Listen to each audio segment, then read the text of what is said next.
From the creator of Saw, Insidious, and The Conjuring comes the latest in terrible pieces of garbage. Malignant, the movie that finally made my wife say, okay, you're not allowed to pick the movies anymore. I'm gonna do more research before I watch a movie you recommend.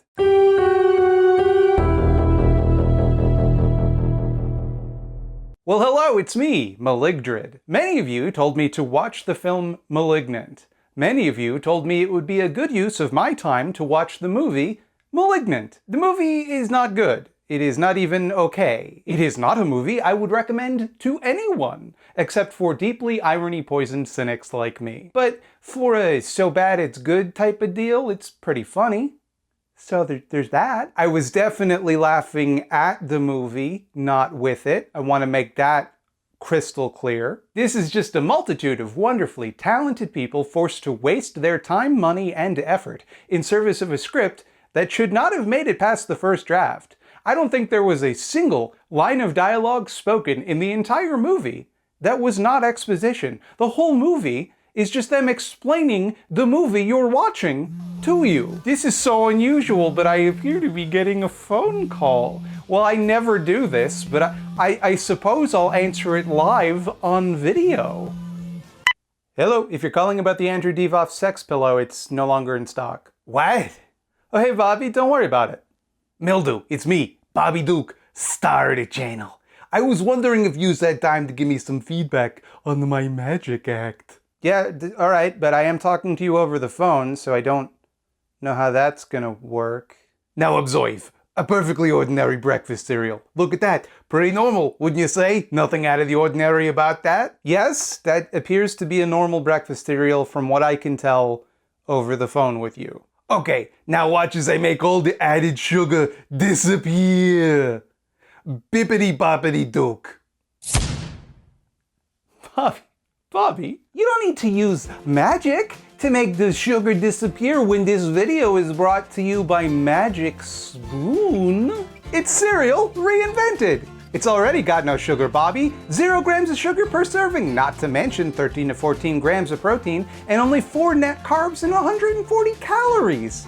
And they're free of soy, gluten, and grain, even though they come in 8 delicious flavors. Cocoa, fruity, frosted, peanut butter, blueberry, cinnamon, maple waffle, and cookies and cream. Get any 4 you want, it doesn't matter what 4 you get. Get peanut butter though, that's the best one, but get any 4 you want, it's fine.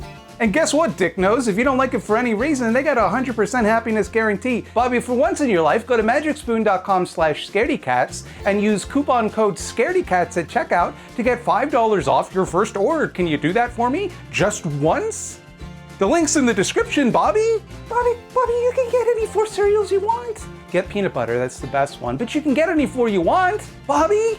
Wow, what a deal. But, what did you think of my magic act? Well, it needs work. I do think that the whole cereal thing is a weird conceit for a magic act. Yeah, I guess it seemed normal in the context of setting up an advertisement, but without that, it doesn't really make any sense. You can't see the sugar in a cereal, so even if you did make it disappear, you know, it just looks the same, right? Yeah, I see that now. Okay, back to the drawing board. Thank you for your honest feedback. No problem, Bobby.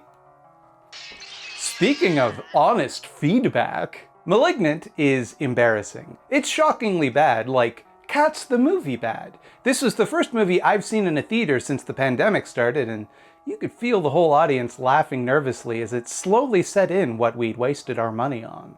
By the third act, I was making this face the whole time. If you want to see a movie just completely fall apart in front of your eyes, you will never get another chance to see it like with this one.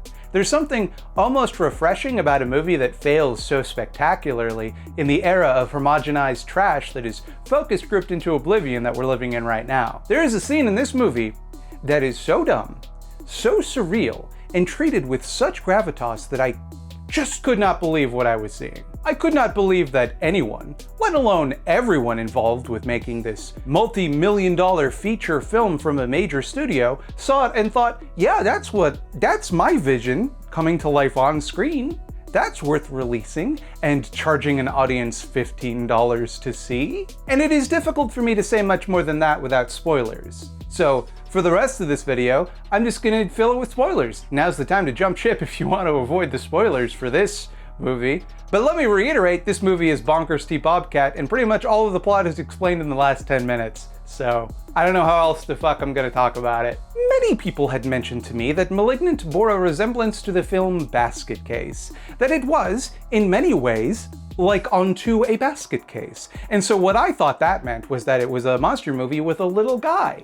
A little guy that ran around killing people. What else could it mean, right? How else could this multi-million-dollar feature film from a major studio be like Basket Case? And it turns out what everybody meant by that is that Malignant is beat for beat the plot of Basket Case if the people who made it did not get the joke. And also if they had weird fucked up ideas about things, but also had thousands of times as much money. Hey, stop me if you've heard this one before. Conjoined twins are forcibly separated, only for one of them, who is horribly deformed, to seek revenge on the doctors that separated them through murder. In Basket Case, the murder puppet is named Belial, and here it's named Gabriel. Get it? Instead of having a demon name, he has an angel name.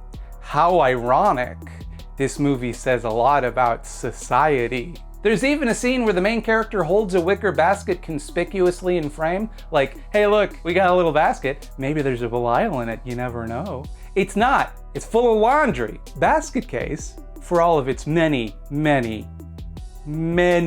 flaws, is a compassionate film. Belial isn't a monster, he's just different. He was forced to live an isolated life, treated like something less than human, abused by everyone but his brother Dwayne, who loved him, but also viewed him as a burden. The institutions which were meant to keep Dwayne and Belial safe instead put them through a torturous and invasive, unnecessary surgery to conform to their standards. Belial was literally thrown in the trash. The doctors were all corrupt, money-grubbing bastards who didn't care about Belial at all, and that's what drives him to kill. In Malignant, Gabriel is a monster through and through, despite everyone trying to help him. The movie makes it clear, in no uncertain terms, that he is not the product of his circumstances. He was simply born evil, and thus he will always be evil, and there's nothing anyone could have done for him. In fact, everybody tried, and it didn't help. The doctors who separated Gabriel and Madison did so out of compassion to save Madison from Gabriel's abuse. The doctors who operated in secret in a hidden facility where they explicitly bought a baby to experiment on are framed as good and noble and trustworthy. The deformed child they declare a cancer? That one's evil, beyond redemption, worthy of death.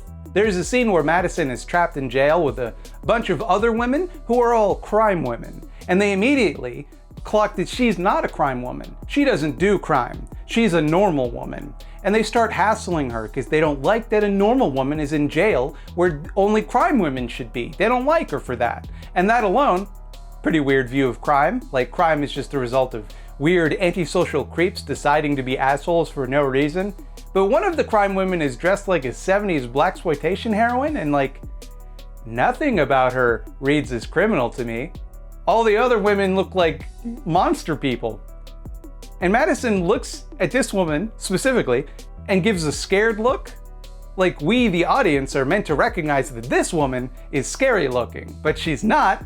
She's a disco dancer. So what is it about this woman we are meant to find scary and criminal? What is it? What do you think it is? What do you think the movie is implying here? Because I think it's implying something pretty bad. Gabriel is also hyper-focused on killing unborn children specifically.